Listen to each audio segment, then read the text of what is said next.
So you need ACL surgery. Before that happens, there's 3 really big questions you and your surgeon need to talk about. Most athletes and families get the first 2 right, but almost nobody asks the 3rd question, and it's probably the most important one. We're going to talk about that, plus everything you need to know about what's actually happening in the operating room. I'm Ty Taubenheim, former Major League Baseball player and current sports medicine orthopedic nurse practitioner, and this is Next Play Ortho. If you haven't seen the ACL injury video yet, don't worry. I'll drop that in the comments in the description at the end of this video, but everything you need to follow along today, I've got you covered right here. Here's what you need to understand about reconstruction. The ACL does not heal on its own. Unlike other tissues, it has a really poor blood supply. It does not get enough to repair itself after a complete tear. So when a surgeon says that you need reconstruction, what they're really saying is we need to replace it, not repair it, replace it. And what they replace it with is called a graft, and that graft becomes your new ACL. Choosing the right one, that's actually question number 1. So let's talk about it. Question number 1, and this is the one that trips up most athletes because they just assume that their surgeon already has it figured out for them. Well, they probably do, but you should at least understand why. When your ACL is reconstructed, your surgeon needs something to repair it with. And like we talked about, that's the graft. And there are essentially 2 big categories of grafts. There's autograft and there's allograft. The autograft comes from you. It comes from your own body. And we have 3 pretty common types of grafts, and one of them is known as a B2B or bone to bone with the patellar tendon.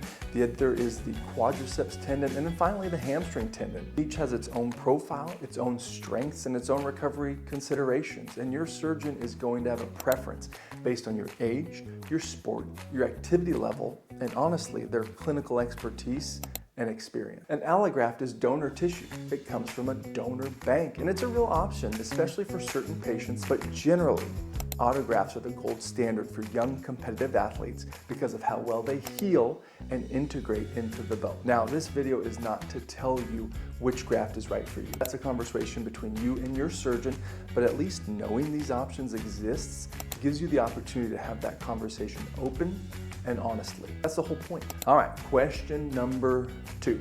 And I want to be really honest with you here because this is where a lot of athletes feel like they get blindsided. And it's not because their surgeon lied to them, but it's because nobody sat down and took the time to explain what recovery will actually look like in real life. But before we get there, let's talk about what actually happens on surgery day. Because for a lot of athletes, and especially for parents, the fear of the surgery itself is just as big as the fear of the injury and the recovery. So let's demystify that just a little. ACL reconstruction is typically an outpatient procedure. That means you go in, you have your surgery, and you go home the same day. You're going to be under general anesthesia, which means you won't feel anything and you won't remember anything. The procedure generally takes between an hour or 2, depending on a few things. It can depend on the type of graft you have and whether or not there's other things that need to be addressed inside the knee, such as a meniscal repair. When you wake up, your knee is going to be wrapped. You'll either be in some type of brace or knee immobilizer, and you're going to have pain. That's normal and it's expected. Your surgical team should manage that. The first 24 to 48 hours are really about getting comfortable, getting ice and elevation, and making sure our pain is controlled. Now, here's where question number 2 comes in, because the surgery, from our standpoint, is actually the easy part. Recovery is where the real work happens. And the timeline, it's generally much longer than most athletes expect. We're not talking weeks, we're talking months. For most athletes returning to sport, and this depends again on the graft type, your sport, how your rehabilitation goes, you're looking at 9 to 12 months, and sometimes longer. And that's not a pessimistic number, it's a realistic one, and it's a protect your investment in number. So when you sit down with your surgeon, ask question number 2, what does, and walk me through my actual recovery timeline? Not the best case scenario, the real one. All right, question number 3, the one almost nobody asks about, and honestly, it might be the most important conversation you have with your surgeon. Most athletes ask, when can I return to sport? And that's a fine question, but the better question, the one that actually protects you long term, is how will I know when I'm ready? There's a difference, and it's a big one. A date on a calendar is just a number, but readiness is the standard. And the best surgeons, the best rehabilitation programs, they're not clearing you based on time. They're clearing you based on data and criteria. Things like strength, symmetry between your surgical leg and non-surgical leg, functional movement testing, psychological readiness, which is something that is so undervalued and most people don't talk about that enough. Different types of assessments through plyometrics. These are all markers that tell you your knee is actually ready, not that it's just been long enough since your surgery to try. Re-tear rates for ACL reconstruction are real, and it's a significant thing because a number of them happen when athletes try to return to sport before they're actually ready. Not on paper, but functionally.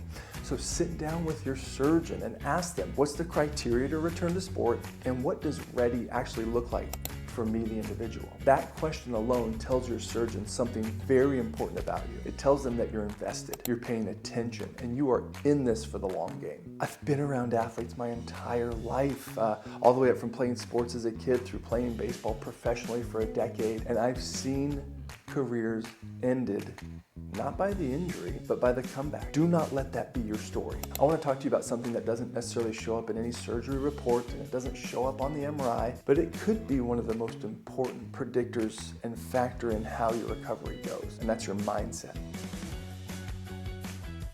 When I was playing, like I said, 10 years professionally with a few years of that in the major league level, I saw guys come back from injuries that probably should have ended their career. And I saw other guys with really routine injuries and really straightforward recoveries never looked the same. The difference wasn't physical, it's mental. ACL surgery is hard. The recovery's long. There are gonna be days where your knee feels great, and there's gonna be days where it doesn't. Days where you feel like yourself, and days where you wonder if you'll ever feel like yourself again. And that's part of it. That's not a setback, it's all part of the process. What I want you to hold on to right now, whether you're the athlete sitting in this chair or the parent watching with them, is that this injury doesn't define you, the surgery doesn't define you.